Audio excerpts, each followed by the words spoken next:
Elizabeth Evans, and I'm a homeschooling mom of 4 young kids. I'm figuring this out as I go, but I'm here to talk to Bonnie, who has been writing and speaking on the subject for over a decade and has been homeschooling for 3 decades. My name's Bonnie Landry. I've got 7 kids. They're ages 13 to 33. I've been homeschooling for 29 years. I'm a wife, a mom, a grandma. I'm a speaker and a writer, and I'm an advocate of joy. So we're here to provide this podcast so that homeschooling can look like you imagined it to be. Okay, so I understand you have a few questions. We do not have an interview today. We have some questions. Actually, yes, lots, yeah. Right, and they don't necessarily flow as I usually do. They're kind of jumping around, which is okay. That's okay, yeah. We're catching up with people who've been waiting. Yeah. So that's awesome. All right. So the first question is from Ben, and he wants to know what are some of the best ways for a father to support the homeschooling process. And I think that could also apply to any parent who is outside of the home and not the, I guess, lead educator. Yeah, that's kind of the primary homeschooler. Yeah. It's interesting because even if in my own circle of friends, that our family has grown up with, that can really vary quite a lot, right? I think for, probably for most moms, just the fact that their husband is supporting the decisions that they make is going to go a huge long way, right? Some women, like myself, I knew what I wanted to do. I knew, how I wanted this to go. Albert wasn't opposed to it. I think if he had been opposed to it or questioning me, that would have been really hard to take, right? Now, I don't mind if he says, why are you doing that or whatever, but if he was, kind of, I guess, criticizing or questioning me, my ability or something like that, that would feel really like I didn't have support at the absolute grassroots level, right? That, with my husband. So some husbands, I think, probably are going to be a lot more involved in the decision making. Albert wasn't, but he, that suited both of us really well, right? So, so that's kind of how it looks in our household. But where Albert's support comes in is, doing whatever it takes to make sure that education can be happy and joyful and efficacious, right? So in my own household, that's kind of supporting me in my decision making. Certainly, he's the financial support. The way we homeschool isn't terribly expensive, but if I did have to spend money on something, it was always something I was like, and he was always really supportive. It's like, no, this is their education. This is an important place to put our money. I know other families who the dad is much more involved in the day-to-day choosing of curriculum and choosing how this is going to go. And even some of the day-to-day teaching, right? Like the husband does math or the husband does science or whatever the wife feels sort of compromised or less able to do. The husband is willing and able to take on, whatever this is to make this work, right? Whatever it is to make it work.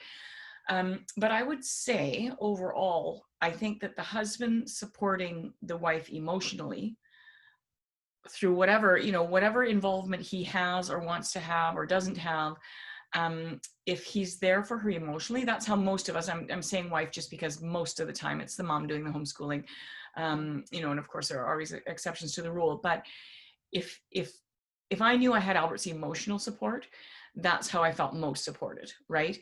Regardless of whether or not we were deciding on what curriculum together, or deciding on what money to spend, or deciding how the household was going to run, the emotional support of saying, I need a break, or, this person, I'm having trouble disciplining this person, and can we talk about that? So I think the role of the dad can really look a lot of different ways. And I think that the only way we're really going to come to, okay, how can you help me best, is by saying to your wife, how can I help you best? Right? And because sometimes somebody could give support that's actually not that helpful, right? So they think that what they're doing is being supportive, but and it is supportive in nature, but it may not be what she needs or wants, right? Or what the family needs or wants, right? Dad doesn't always know because he's often gone, right? Of course, most of the dads are home now, but he's often gone. So what in your own household, what does your husband's role look like? It's two things come to mind. First of all, actually this morning, I was kind of, I guess, bouncing ideas, kind of almost venting that I feel almost inadequate. Right. Yeah. Like we were just kind of discussing, I think we talked about this last week too, where it's not to compare to other homeschooling families or what kids are doing in schools. And I still struggle with that myself, feeling like most days I feel like we don't get to every subject that I plan, and so that's really hard. And so not only you, but some of the other people we've had on the show have, been saying, if you, let's say you lose out on a year, that's not really going to do much. Yeah. And so even though I'm not setting out to try and skip a year or something, just kind of being kinder to myself. Anyway, so I kind of was talking with my husband about this, and he was kind of giving me feedback from his perspective. He was homeschooled, like with not rigid, but more, scheduled curriculum based stuff. Right. I think they did Mother of Divine Grace. Right. So this whole thing that we're doing is new. So just being able to talk to him and have him understand, where I'm coming from and how I'm feeling. And he was just there. He wasn't necessarily trying to fix everything, but just to hear you.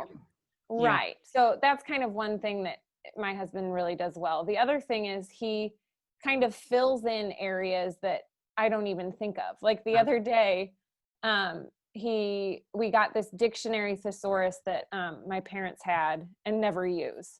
Right. And so my husband pulled it out during dinner and was teaching the kids how to look up things in a dictionary, because it's kind of unheard of now. Yeah, I know. Yeah.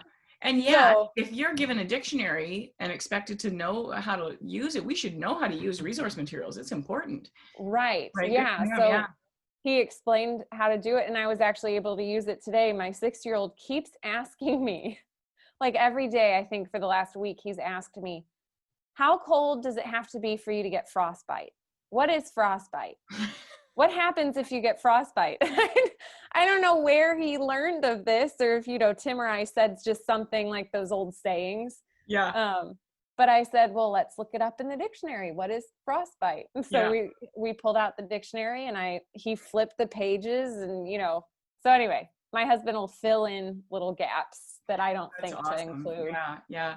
And I think I've said before in interviews, Albert was always, first of all, he was the current events guy, because he'd hear things on the news or whatever, or he'd be listening to like Catholic radio or something, and he would tell some great story of some miracle that happened, or some saint story that he listened to on the way home, right? And it's something that just sort of an extra layer of what he did. The other thing my husband did was sports, right? I am not a sports person at all, and so he handled all the sports type stuff that the kids did, the gym nights, and the we have homeschool basketball and things like that, or we used to back in the olden days before COVID. Yeah. And so I really grateful for that, right? Yeah. And being really active in our kids' lives in that way. Yeah. So I think the bottom line can look so many different ways, but find out, talk, so that, your wife knows you're there to support her, and knows that, that she can, as you're finding your way homeschooling too, you're going to maybe not realize in what areas you might need support, right? Like, there was a period of time we went through where it just felt like going out and getting groceries was like this ordeal. And so I said to my husband, if I can just hand off the groceries to you for a while, you know, and it wasn't for very long. I don't remember, a few months or something, but it just made such a difference at that moment in my life to be able to say, please, can you do this for me? Right. Yeah. Yeah. And well, on that note, my husband and I kind of switch off, because there's some times that I just want to get out of the house and I'll go grocery shop. And then there are other times where it's like, I do not want to leave. Can you do it? Yeah, So, absolutely. Yeah. So, sharing the load. yeah. So if more questions spin off that, we can address them. Yeah. Should we go on to the next one? Yes. Let's move on to this question. I don't know who sent it in, but the question is, have you dealt with people who disapprove of your approach to education in terms of homeschooling your children? How did you deal with it? And yeah, let's just start there. Yeah, we talked a little bit about this in the last podcast episode, but dealing with it more directly. Yeah, of course, you know, we were, you know, homeschooling way back when, so it was pretty unknown when we started in Canada, for sure. We're a few years behind the States in terms of the homeschool movement. And, you know, so the majority of people I knew had never heard of it. And most people, I would say, were either disapproving or skeptical. Right. I didn't get a lot of flack. And I think one of the reasons that I didn't was because I acted confident. So even, I mean, sometimes I felt confident, but when I didn't feel confident, I still acted confident. So it didn't give people a lot of room to move in terms of like, I wasn't going to be sort of, I don't know, cornered, I guess, you know, because I think we can feel that way, that we have to defend our decision. Well, we don't ask anybody who has their kids in public school to defend that decision, right? Yeah. You know, so we're sort of automatically on the defensive, right? And they're on the offensive. And so that's not fair, right? So I think that the most important thing that we can do is just to ask people to, you know, I respect the decision you've made, and I would appreciate you respecting mine. Yeah. Right. And the conversation, just don't engage. Right. And if somebody, you know, if somebody's being, you know, pushy, if they honestly want to know, you know, okay, how does homeschooling work? I have some concerns about it. You know, we are free to say, hey, listen, I've got some really good thoughts on this. There's some really good research on it. I'd be happy to discuss it with you. I just don't want to defend my position. That's not fair. Right. You don't have to defend yours. So, you know, that's not a fair conversation. But if you want to just talk about it, yeah, for sure. But many of us are have people in our lives who are overbearing, maybe, you know, and we can feel kind of bullied by them. And, you know, I mean, my family, absolutely, my husband's family and my family both just thought it was weird, right? And did not understand why on earth a person would do this. But they were also respectful, you know, that not that they never brought it up and they never expressed concerns, but they were respectful of our decision. And after a period of time, I'd been homeschooling for quite a while, like 8 or 9 years, when finally I sort of had this, actually my mom bought me a subscription to a homeschool magazine, and I thought, for my birthday, and I thought, oh, okay, she's accepted this fact. And that's a beautiful thing, right? What a lovely thing, for somebody to come along like that. Took a long time, but you know, so I think be confident, and also, you know, set your boundaries, make them really clear. I am not going to be on the defensive here. You know, I don't feel any need to defend my position. You know, if you earnestly want to know about homeschooling, I can forward you some info on it, you know. So I think we have to be very, just make our boundaries really clear, because otherwise they'll get to us, right? And if you have people in your life who are badgering you, right, and you can't extricate yourself from that, don't be around those people. Right? Nobody needs that.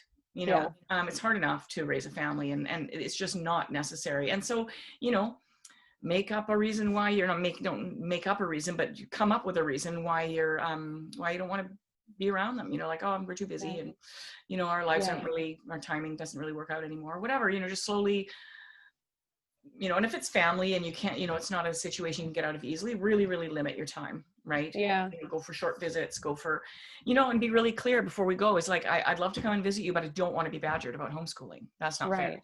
Right? So you know. Well, then along those lines, how do you respond if you have gotten any disapproval from your approach from other homeschooling families, like Right. based on what curriculum you choose or don't choose, how do you deal with, I guess, the judgment from that? Right. Yeah. Again, I think head held high is going to be a huge service. Is just be really confident, but also I think developing a little bag full of things you can say Mm-hmm. that make you feel like you're not fumbling, right? Yeah. Because I mean, the reality is when you're sort of less curriculum oriented, more relationship oriented, you're not worried about what textbook they're going to get through in a year, what work they're going to get through in a year. You know, if you sort of have some things that, okay, this is how I can respond to that question, then you don't feel unprepared, right? Mm-hmm. So, and I don't mean in a combative way, but just simply by saying, well, we use a Socratic method of education, and so if somebody says, oh, what does that mean, right? You say, well, it's a very much a discussion based format of education, and the children learn at their own pace. We are or are not unschoolers, and you could describe what unschooling is or isn't. You could say, okay, well, we lean towards kind of an unschooling non-curriculum approach. We have routine every day. We make sure we cover our things every day. We don't necessarily use a textbook, right? Yeah. But if you have a few little short phrases, Mm-hmm. then it's going to help you to feel like you're not fumbling and you didn't say something stupid. If you're not somebody who thinks well on the spot, Mm-hmm. you can end up sort of feeling like, what do we do exactly, and Right. or come up, whatever method you use, or whatever, you can also come up with a phrase. You say, oh, well, we are Charlotte Mason homeschoolers, or we are Montessori, we have a Montessori approach, or, whatever, like just hand them Yeah. a phrase. They may or may not know what it means, but at least you have something to say. It's not for their benefit, it's for yours, right? Right. So, Yeah. And again, time, something to bear in mind is that time always is on your side. So the more the more long you homeschool and people see that your kids are bright and engaged and want to know and love learning and all of that, that's huge. When you're sidled up along a family who's maybe, not that every family who uses curriculum is the kids aren't going to like learning, because that's not the case, Mm-hmm. but it's can be the case, right? Mm-hmm. And so if they're heavily curriculum oriented and their kids are unhappy and they don't like to learn, and you're there as a juxtaposition to a different approach, that speaks volumes, right? And the Yeah. older your kids get, the more obvious that is. Right. Yeah. So I've been reading St. Thomas More, the nonfiction book, to my kids. And what struck me is that anybody that visits the More household recognize how educated and happy the children are in the home. Yeah. And how, Thomas More and his wife had fostered just this love of learning and just this love of each other. It describes how Thomas More would come home and his kids would just be at his side. Yeah. And that all the guests just, thought this was so great and they felt so welcome in the home because of that. And I think that just kind of speaks to the answer to the question, where it's just, this is what we do, and our kids are loving learning, and they're happy and joyful. And yeah. I remember one time somebody came over to our house, and we had just taken a break in the afternoon. I can't remember why she stopped by, but we were all having tea it was summertime. We were all having the tea on the deck, and my daughter plays harp, and my daughter was practicing her harp. Like, so we're all on the deck, we're all drinking tea, there's tablecloths and teacups and all that, and my daughter's playing the harp, and this friend of ours walked in and she goes, this is so civilized.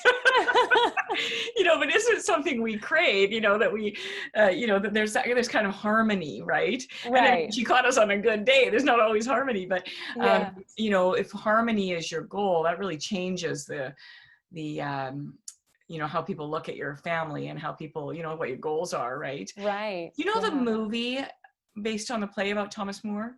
Yes, Man for All Seasons. Natural Seasons. Yeah, Yes. it's yeah, that's such a good show. We love it. I love St. Thomas More. Actually, Yeah. my son, my 6-year-old, his middle name is Thomas, and so his Oh, patron saint nice. is Thomas More. Awesome. Um, yeah. So do you think, sorry, I can't remember the original question. Do you think that answered it? Yeah, yeah, I think so. Okay. So I'll move on to the next question. How do you transition from younger years to more independent work for older kids? Yeah, that's a great question. Because I think often people can kind of get, what very hands-on learning looks like in the younger years. Right. But there, as you look towards high school, you think, okay, well, you know, I don't think I could challenge them enough, or I think they might be bored, or I think they don't have enough direction, or whatever, questions we have. Um, and I would say that in my family, that happened very slowly. So that those transition years happened very slowly. And I'll just give you an example. I often don't introduce textbooks until they start asking for them, right? Um, and so, as kids get older and they start to become aware of kind of more what's out there, um, they start thinking, oh, well, that looks interesting. Do you think I could do biology, or do you think I could do physical science, or whatever? They start to kind of become more aware of what's out there. And then by nature start asking for those things. Most kids will start asking, oh, wow, this is a really interesting subject. Or you can see that maybe they're 11, 12, 13, and they suddenly are really interested in all things mechanical. Mm-hmm. And so you think, you know what, there's some curriculum that probably be really helpful for you, because I can see that you want to go deeper, right? Mm-hmm. Or they love art, and so you think, okay, well, there's an art curriculum that covers history and technique and art appreciation and all of those things. So maybe it's time to sort of look at that. And often I would then get my kids to sort of actually just look at a book, borrow it from someone, or look at one of their older siblings' books, have a look through, see if this interests you, or here's a catalog or a website of a curriculum company. What do you think? And so they transitioned into that very slowly, right? So that was and very a really wide age range. So my Mm-hmm. youngest daughter was asking for like a science book of her own by the time she was probably, I don't know, maybe 9 or Mm-hmm. 10. And some of my kids, it was more like 14 or 15 that they were. And of course you're also looking at a different level. A 9-year-old isn't going to learn the same as a 15-year-old, right? So Right. the kind of text you're choosing for them is going to be different. And so when your goal is to foster a love of learning, of course, then the idea of learning and going deeper into things is an attractive thing, right? Mm-hmm. And so I'll just give language art. I'll use the language arts as kind of an example of that slow transition. Is that we would start off doing dictation, and they would do dictation for a number of years. And of course, dictation, you're starting very, very rudimentary, and you're getting more challenging as they get older, and you're covering more technical things and deeper literature maybe. Mm-hmm. And at some point, independent writing is either asked for or suggested on my part. So say, for Mm-hmm. example, some of my kids, by the time they're 10 or 9, they would be saying, I'd like to learn how to write a paragraph, right? I'd like to learn how to write properly. I'd like to know, where to, the right kind of words to use or whatever. Other kids aren't ever going to ask that question, I right? was just thinking about that. My Yeah. 9-year-old would never Yeah. ask. And so then, so maybe by the time they were 12 or so, I would say, it's time that you started learning how to write a paragraph. And, we're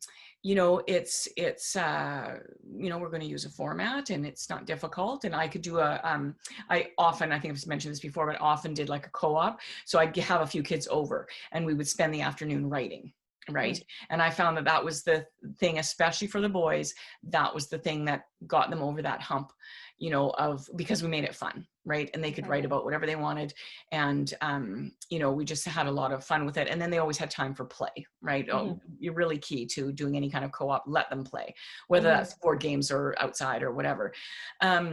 So the transition of language arts, of course, is going to be very slow. So I might say, okay, well, we're just going to do one paragraph a week.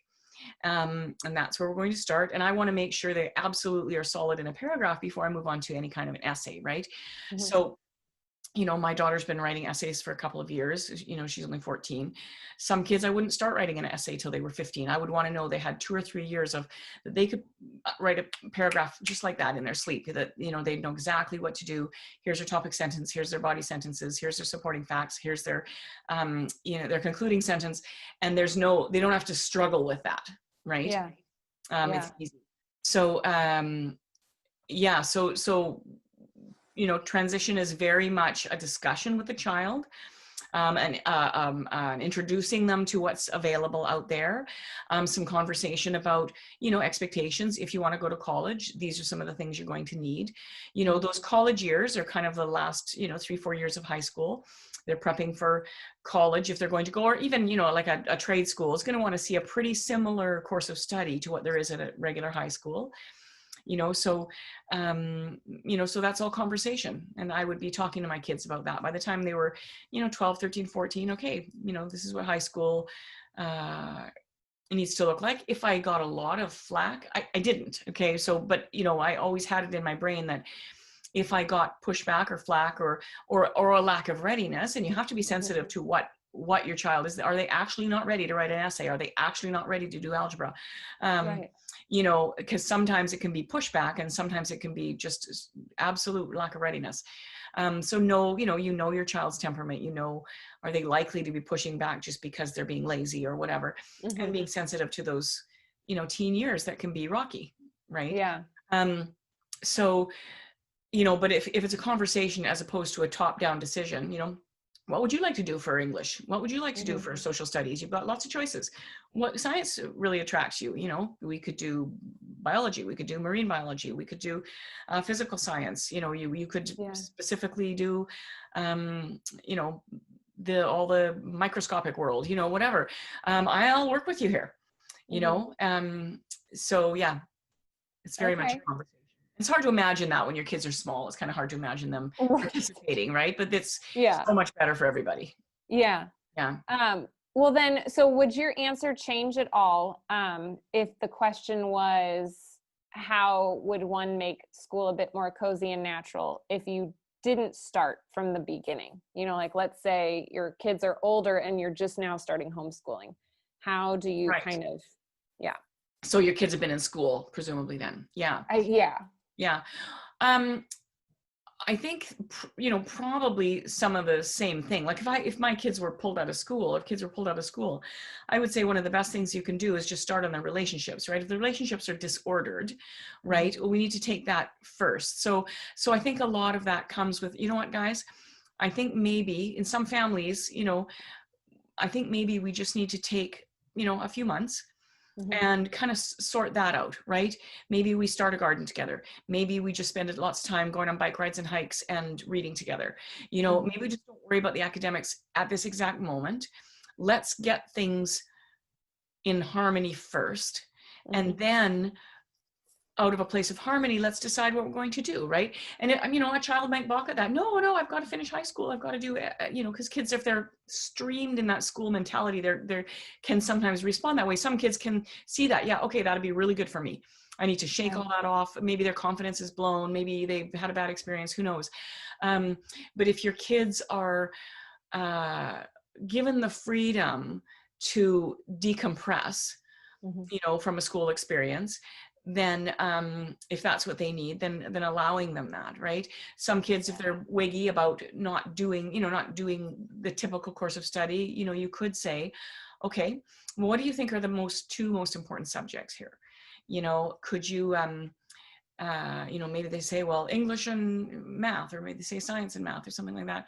Okay, well, let's have a look through some catalogs and, maybe go to a homeschool curriculum fair or something like that. you can have a look at some things, or we could ask around in our homeschool community. But, why don't you get your hands on some things, and you can decide, Mhm. what texts. My kids almost all decided their entire high school, program, what they were going to do. They might seek my advice, Mhm. but ultimately they knew that I would let them choose, right? Okay. So Yeah. yeah, but for some Okay. people, they need to just totally shake it off and not do, what looks like formal school at all for a Yeah. period of Yeah. Well, if I could just speak on that time. somewhat differently, my oldest really, really struggled with math. He's very intelligent, and it wasn't that he was getting it wrong. It was he did not like sitting. He did not like the workbooks.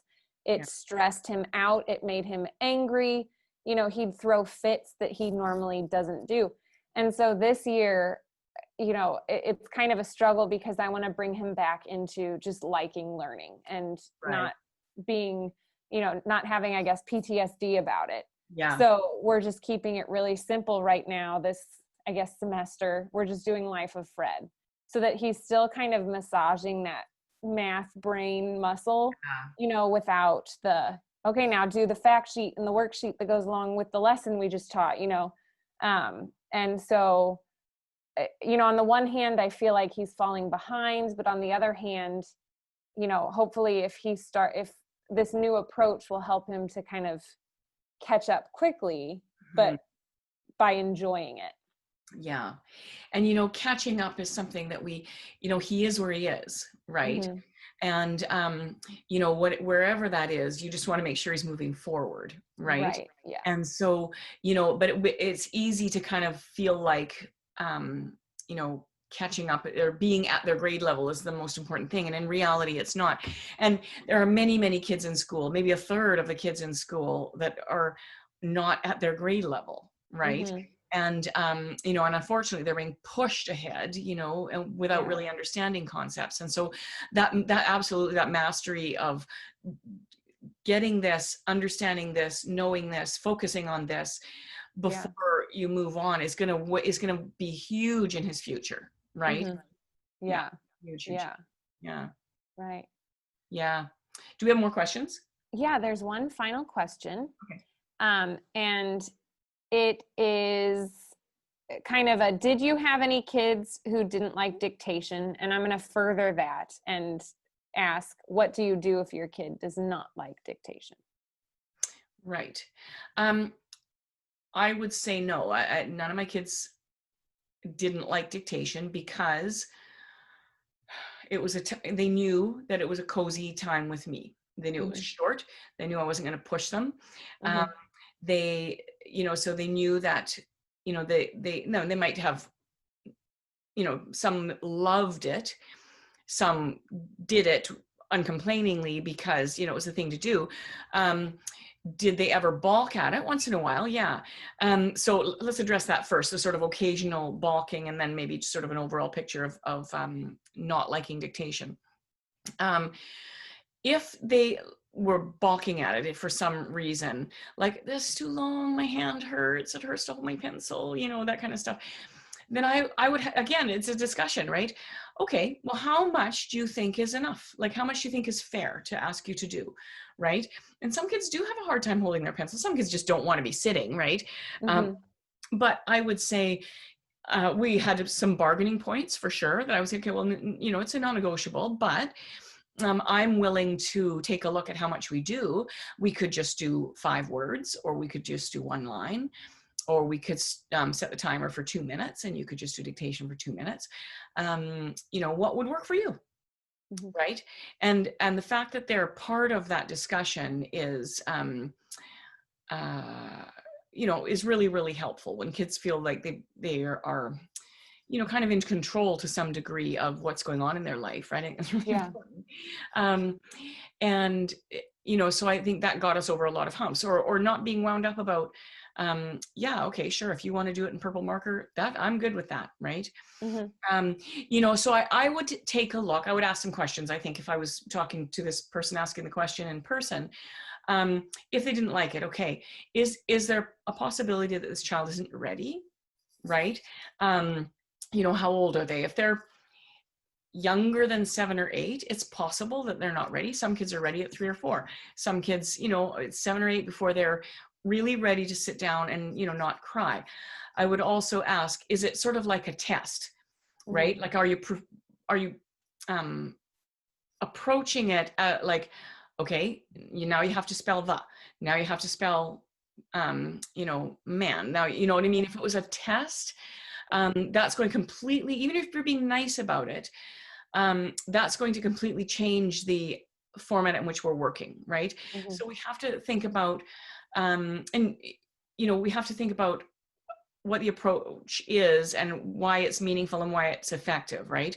So, without having a little more background on that particular question, it'd be a bit hard to answer, but those would be the kind of questions I'd be asking the mom. It's like, is it possible they're not ready?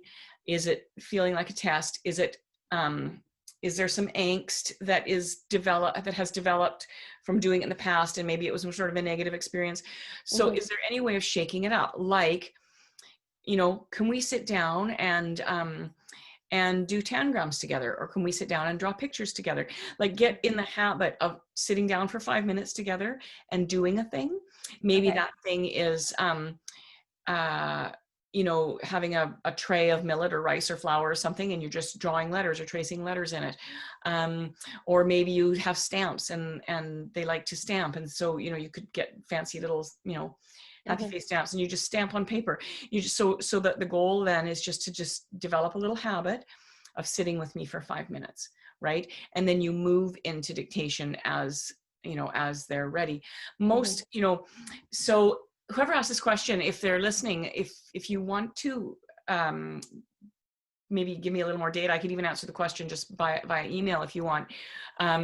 Just a little more data about what's happening, right? Age of the child, sort of previous, background on that or whatever. That might be really helpful to sort of know what's going on and why it's not working. I mean, those are the experiences that I had. People come to me as like, oh, okay, I've been doing it for 20 minutes, with my 6-year-old, and, it was just way too long. Right. Or, or their hand gets sore, and I'm just wondering if they're making up excuses. Well, it's possible that your child's saying their hand is sore and they're using that as an excuse. Right. But, let's work with that. Right. Was your hand sore? Let me massage that for a minute. Okay, let's just finish that last word and then let's go. But some conversation about how much we should do, the expectations of each day is really, really helpful if they feel like they're participating in that. Yeah. Yeah. I know one thing I did pretty early on when we started dictation is I introduced a poem first and we finished that. And then the next thing that we did was, it was dictation just all about them, so the first sentence was, my name is, and they write their full name. And then my favorite book is, because kids love talking about the things they love and about themselves. And so it just, I gave them an opportunity to just have fun, and my 6-year-old got really creative. One of his sentence was, my name is Henry. I have had 6 happy years. I love it. Another thing too is allowing them to choose the sources, is really good. And if they hate poetry, or they think they hate poetry, and they, don't like literature, and they don't like nursery rhymes, and that, there's lots of things, that they're saying, I don't like that. I don't like that. Okay, what do you like? Well, I like tractors. I like Lego. I like, whatever. Okay. Well, let's work with that. Let's find a quote from the Lego movie, or let's make up a story about Lego, but do it in a dictation fashion, right? That you're kind of feeding some of that information to them, so you're teaching them the technical part of writing, spelling, punctuation, whatever comes up there, right? But often, people who are reticent about dictation, they might just prefer, okay, well, I'd like to do dictation from a science book. There's some great Usborne books, or, books about dinosaurs or whatever. And they might just prefer to do some topic that they really love. Have you ever dictated a story that you just kind of come up with in your head, like some fictional little 3-sentence story? Yes. Yeah. Yes, that has happened. Not a lot, but definitely. Oh, another thing that I've done with my kids is, if they were showing any kind of, reticence about dictation, I would, whatever book we were reading, I would read some juicy line from the next chapter that we hadn't read yet that would pique their interest. And so, and they would say, well, what happened? Well, let's find out. Let's find out. But when with a kid who's, you know, hanging back, definitely, you know, keep it really short, right? Yeah, for sure. Yeah. Yeah. I notice my kids will balk about dictation if it's been long enough into the morning where they've kind of started developing a really specific game that they're playing, you know, like a dinosaur battle or something. And then, oh, Mom, you know. I know. Yeah, you know, I mean, that can be a bargaining point too, right? Like if, in terms of, you know, if they're having fun, we want them to have fun together. It's something we want, to, you know. And so if you say, you know what, I can see you're having a lot of fun. How about this? What if we do dictation right after lunch before you start your game again? Right. Or, you know, find some other time, you know, that, you know, the next time you have to get up and go to the bathroom, why don't we just quickly spend 5 minutes doing dictation and then you can go right back to your game, you know. So use those things and encourage them in the positive thing that they're doing, right? Because it is great. You know, what do we want more than them getting along with their siblings? Right. I think we should probably have a full episode again on dictation, break it down a little more. I know, it's such a cool topic. It'd be fun to really do some resources, like actually kind of do dictation back and forth in a sense, right? And you know, sort of talk about the things like only in an adult way. Okay, so like, you know, feed you the dictation and here's where, you know, do you think this is a comma or a semicolon or whatever, right? Yeah, it'd be fun to, you know. Well, and it's also, I have to say, it's very humbling because there are times when I'm looking at, we've been using this book that's filled with some poems. And I didn't really learn poetry very well growing up. I think we talked about it once or twice in literature classes, but that was it. And so this book has a comma at the end of each stanza. And so it's really hard to explain to my kids because the next line starts with a capital letter. And so I've kind of gone back and forth like, okay, don't worry about capitalizing it because it actually doesn't make any sense to do that or leave out the comma or whatever. So it's kind of humbling because I'm realizing kind of some of the gaps in my own education that I need to kind of pick up to be able to educate them better. Exactly. And, you know, learning along with them is such a great opportunity to do that on a really micro level, right? Micro scale. Right. Yeah, that would, let's do that actually. The next time we have sort of a window, let's do a dictation episode and bring some resources. I think that would be really good to bring some, like, here's a great book and, you know, this particular resource has been really helpful or whatever. I think that would be really good for people. And also the resources that you need as the mom to, okay, well, why do we do, you know, at the beginning of a new line of poetry? I personally would love a resource on poetry. Yeah, I was going to mention one. There's a book called, it's an old school textbook actually. And it is, my kids have loved it. It's called The Poet's Eye. Okay. And it has several poems in it, but ultimately it talks about the story of poetry and why, sort of gives you some history about poetry and you know, why human beings have always been drawn to poetry. Poets, I can't remember the, I'll put a link to it in the show notes. I can't remember the author's name right now, but it's a man. And so he also has this great language that he uses that really resonated with my boys. Okay. And so it was one of those books that I would read for like 5 minutes, 1 page, maybe 2 pages before I started reading our novel. Yeah. You know, and so there was no expectation except we're going to read this story about poetry, right? And so he talks about rhythm and he talks about rhyme and he talks about epic poems and, you know, the purpose of poetry, right? So it's a fantastic book. I would highly recommend. I love that. Yeah, and it's cheap. I think I bought a few copies of it over the years, and, you know, like $5 on, you know, Alibris or Facebook, Amazon Marketplace or whatever. Okay, cool. Yeah. Well, that's all the questions for tonight. Okay. I am going to, so you can get a hold of us in all the usual places, and we will, is there anything coming up? We have an interview in a couple of weeks at the beginning of Advent.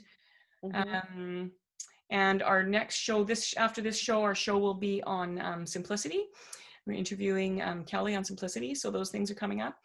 And other than that, I guess you have Thanksgiving coming up. So Yes. Thanksgiving to all our American listeners. Thank you. Okay, I will sign off. All right. Bye.